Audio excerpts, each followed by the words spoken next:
around 17 years from now.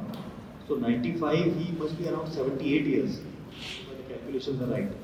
So he came to me when he was 78 years old.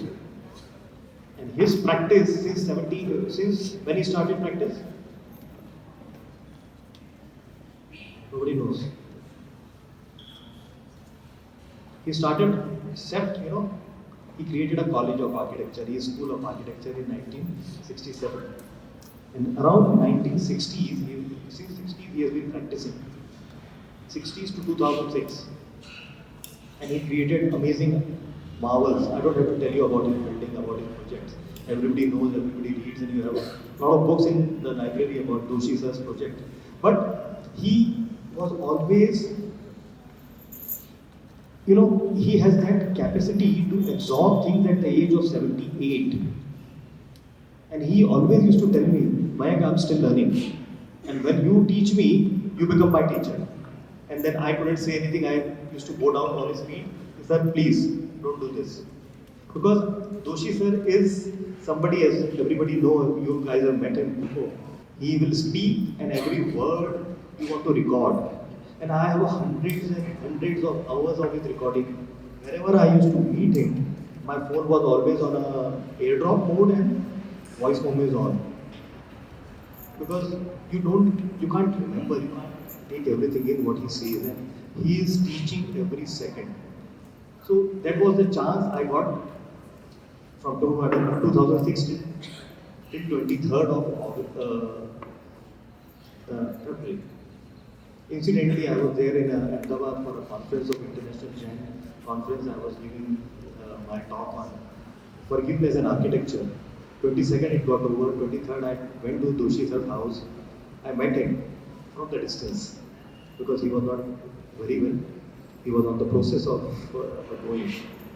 And I'm blessed and I'm lucky that I could see him last day. And then 11 o'clock next day he left all of us. But what I want to tell you is everything is energy. And that's what Doshi Sir understood in detail in the later part of his life. And his talk, his presentations, his lectures, if you have seen in the last 20, 30 years, he has been talking about prana, he has been talking about energies, he is talking about soul. He's talking about how you need to be compassionate and feel. So the most important word which Doshi Sir will always talk about is tolerance, cooperation, sharing. And his most loved word is reverence. We always used to talk about reverence. You know what reverence means? It is a feeling of respect. Doshi Sir says that you need to in architecture, the feeling of the concept of reverence has to be reflected. And then he will talk about purpose. He will talk about timelessness, togetherness, enchanting and mythical. You know why he used to say everything is mythical? Because he used to write stories about all his projects. And each project of his is based on his stories. So what he will do, he will go to the site, feel the space, talk to the people, and give him the design which the client doesn't want. And then there will be arguments. And through the argument, he will learn what a client actually wants. And then he'll write a story about the whole project, what he wants. And all of his projects, incidentally, I was working on his energetics of all his architectural projects. So he gave me the copy of all his stories. And I have all the building stories, which was written much before the building has been actually designed. And that is so amazing that each journey, his movement, he will write, in Gujarati a lot of times that I went to the site in the morning, the sun was shining, the light was coming from this direction, the trees were there, and that dog was moving around. And then I wonder why this dog is sitting here. And then he will notice the dog, then he will sit there for some time, then feel, and then he'll see that sun is coming too sharp there. Let me go to the shade. He will go under the tree.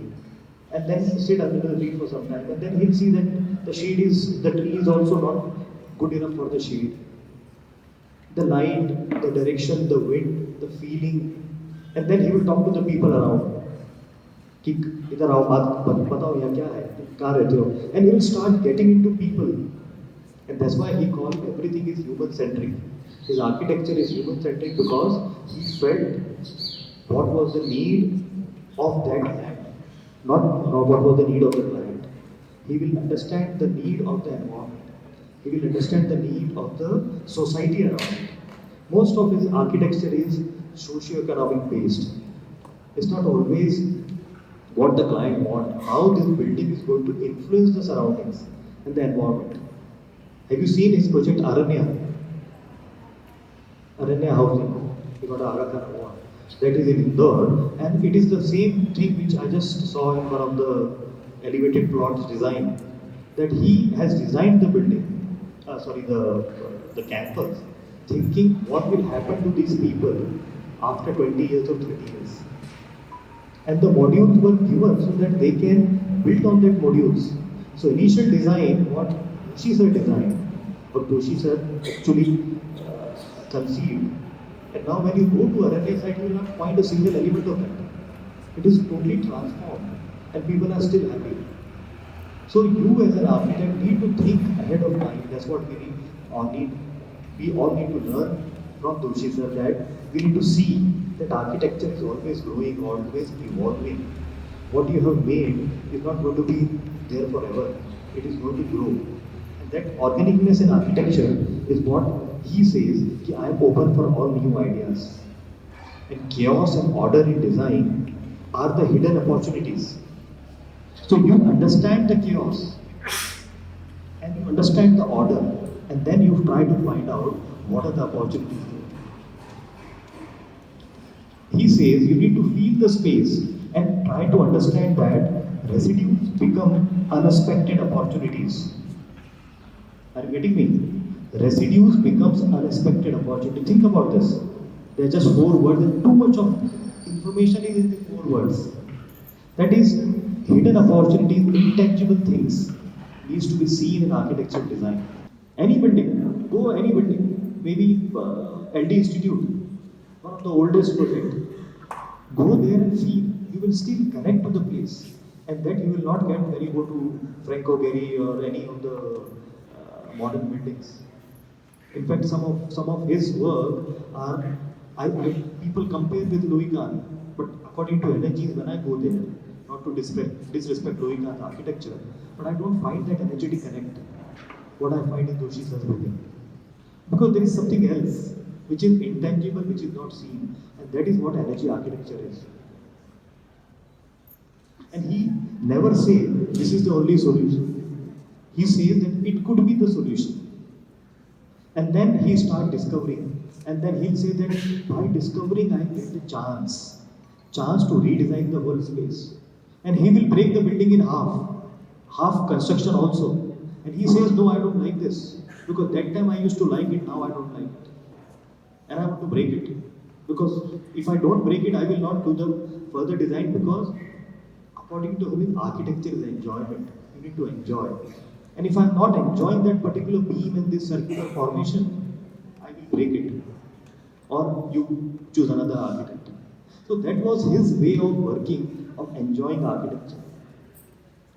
One of the examples which I always remember, he used to talk about his first site visit with SEPT, or School of Architecture student, that was not SEPT initially. It used to be called School of Architecture. He went to Jaisalmer.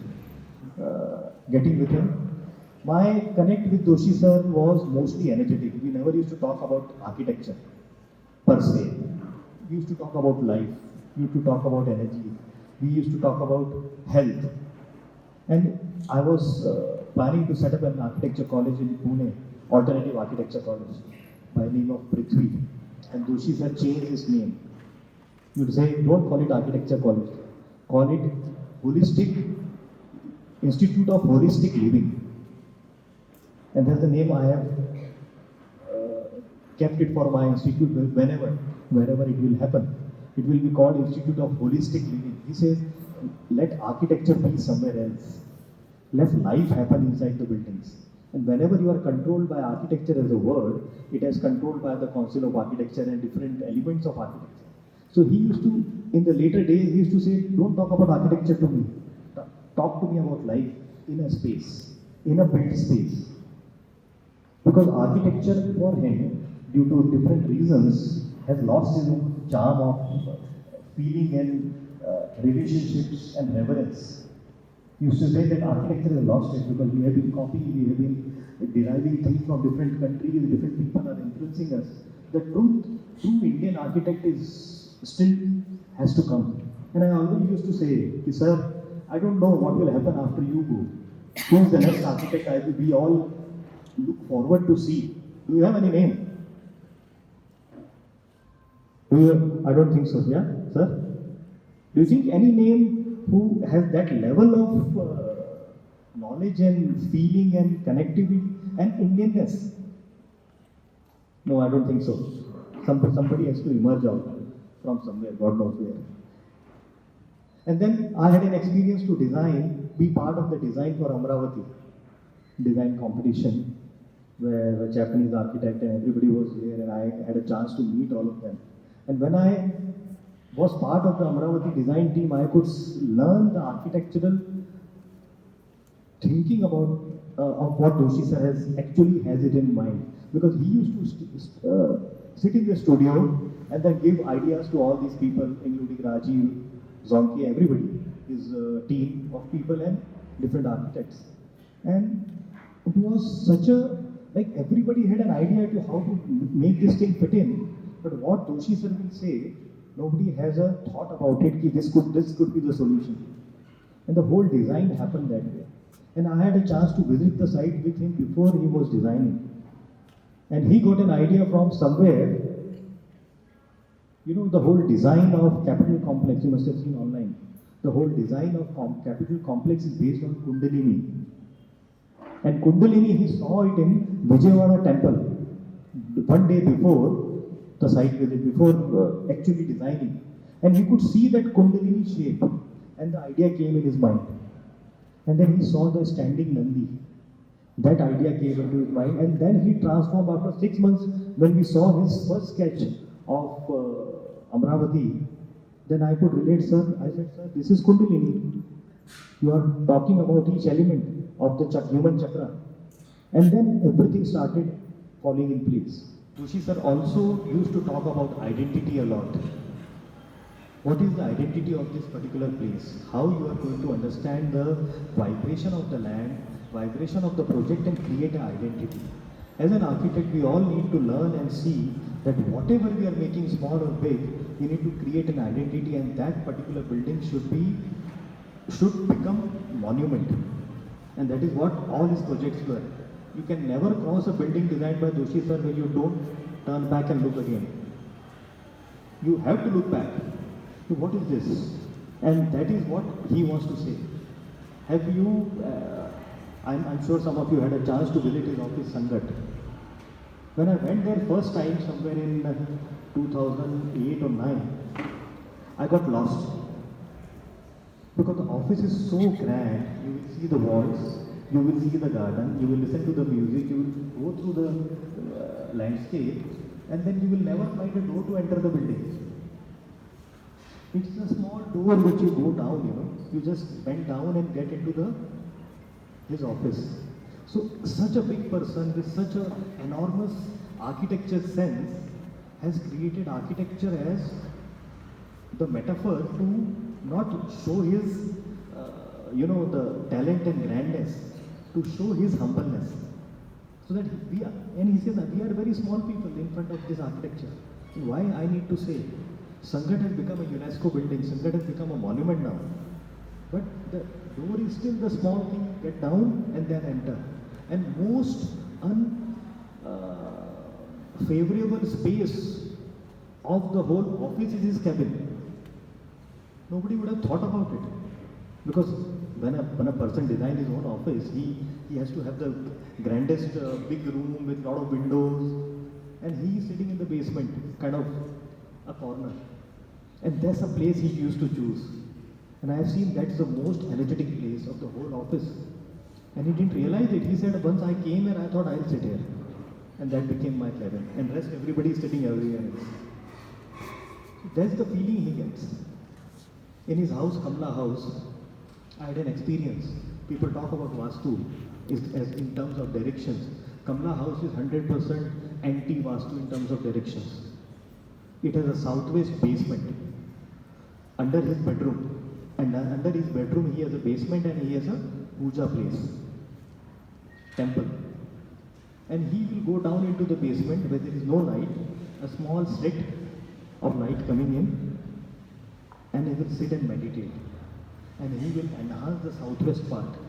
According to energies, according to Vastu, if you guys know, northeast is the energy coming in, Brahmastan is where the energy moves, and southwest is where we store the master bedroom. So temples are always in northeast and open, a lot of sunlight coming in. His temple is in basement with very little sunlight coming in. And he will meditate there. And I have never seen a strongest meditative space than that basement in my life till now. And he will sit there. All his books, all his paintings there, he will contemplate, he will start writing there. He always carries his mani and a small pad. So think about it. Whenever we have to create a monument, an architecture with a difference, architecture with a, a kind of space which will have its own entity or identity, you need to think out of the box. You don't have to follow the red books. You don't have to follow a certain norms written in your Newfords and your data books. You need to create your own. And that's what Doshi Sir used to do. Have you seen the sept staircases? There's the monumental staircase. Thousands of people have copied it. Big architects have copied that staircase, starting from there and emerging out into a big one. That is what we all need to learn from such a master. Architecture for Doshi Sir was sacred. He used to say, Mayank, whenever I design a building, I think I am designing a temple. And the sacredness of space is what makes an architecture temple, because temple is a place where you pray, you preach and you feel good. And all my buildings are the place where when anybody who goes, he will feel he is in a temple. And that actually is the fact. I had a chance to visit all his buildings, measurement, I measured energy, and everywhere I go, I used to sit for 10-15 minutes meditating. Because he has created spaces which is more than temple. You don't want to go to actual temple where is a god and idol and arti and puja and everything is happening. You go to these buildings. So make sure that you visit some of Doshi's buildings and go there and be pure, empty and become absorptive the way you go to the temples. And try to learn that. Because we are all architects, you are emerging future architects. And this is the best way to learn architecture, where you start feeling the spaces, where you start breathing inside. And there was an occasion in Pune where we created a small party for Doshi Sir when he became 90 in Taj, and we got a dancer called Zia. Is there on my YouTube. If you can go and connect to my Mayank Barjatya YouTube channel, you will see the dance. And then dance was breathtaking because Zia Nath is the daughter of architect Prem Nath. And she knew Doshi Sir since ages. And she made a specific Shiva dance. She do whirling. Whirling is that movement of Sufi dance. And that time, Sir spoke very little because it was an occasion of enjoyment, and in the evening people were coming to have good food and talk to Doshi. He didn't want to give a lecture. But he said one thing which I always remember. He said, there is something between breathing and inhaling. You know that? When you सांस जब हम लेते हैं और जब छोड़ते हैं, उसके बीच में क्या होता है? And that pause is the architecture. That space between two breaths is what you need to create. And that is the vacuum, that is the energy, that is the prana shakti. And that's what he called it prana. Prana is always between two breaths, not breathing in, breathing out. The time between two breaths is your prana. And if you go to the historical understanding of prana or energies, you will find that your life can be calculated. How much you can hold and how far you can release. In between that time is then they calculate the life. And that is what architecture is. If you was there in Girish Doshi Sir celebrating life, Naren Bengle Sir said a wonderful thing which connects to this. So there are two rivers in Spain. One river's name is remembering. Another river's name is forgetting. And there are actual river name remembering, forgetting. And there is a space in between both these two rivers. And what they call that?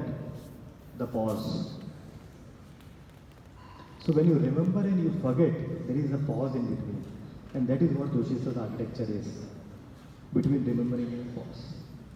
Sir was, you know his history, you know when he went to Paris. How did he went to Paris? He was called by Le Corbusier and he got a letter that you can come. But he was supposed to be writing a letter back that I accept this opportunity and I am coming. He didn't write anything. He directly went to the office with his overcoat and bag. And the secretary saw him. Doshi, how are you here? He said, I have come to join. Oh, you didn't reply, you didn't send any letter. We don't know if you're joining or not. He said, I forgot, but I am here. Then he called the boss and he said, the Doshi has come with an overcoat and a bag and is standing in front of our office, and he said that he has come to join. The boss, Le Corbusier, said, if he has come with his bag, get him in. And Sir says, if I would have written an acceptance letter, there was a chance that Le Corbusier said no, or could have written back that we don't want you. But because instinctively he knew that I will get the job, without knowing anything, staying one night before with a friend's house, eating food in early morning, and that friend, the French friend of a friend, not friend, acquaintance, showing that is the Le Corbusier's office. He went at 3 hours before the office opened, he stood there and then he was there. So he says one very important thing which all of us needs to learn. There is a big word which all of us try to use several times but we never use in our architecture. That is called instinct. So instinctively he knew that if I go like this, there are more chances for me to get into Le Corbusier's office because he was just third year past architect. He didn't have any such qualification. But he had that will, that power, the instinct, and the glow in his eyes, which Le Corbusier saw. And you know what is instinct? How we human have this particular strength of instincts. And if you create or combine instinct with intellect, what it becomes, and that has been part of Doshi Sir's last years of 20-30 years, because his instinct was alive and he learned architecture and from different master architects and he put the intellect with instinct. And when you combine instinct with intellect, what happens? It becomes intuition. So instinct and intellect is intuition. And this is only possible for human being because intellect is nothing with nobody else. Animals are instinctive, plants are instinctive, but they can't put intellect into it. And that is what Doshi Sir used to do in the last years of his life. He was intuitive. He will knew that I was going to come. He will knew beforehand that this is going to happen. In fact, he knew that he will get this award which he got on 26th of January. Yeah, so he knew everything. That's what the whole approach is. We need to learn from architecture, use our intellect, what you're learning in the college, be instinctively so that intuition will come into your system, and when the intuition is going to come in, you will become a master architect. Okay, so I think it's 12 o'clock already. I have so many things to talk. I can speak for ages.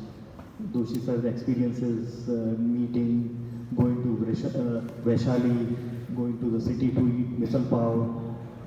There are so many occasions that when he'll come to Pune, he will become a total Pune, and he start talking in Marathi like nobody can imagine.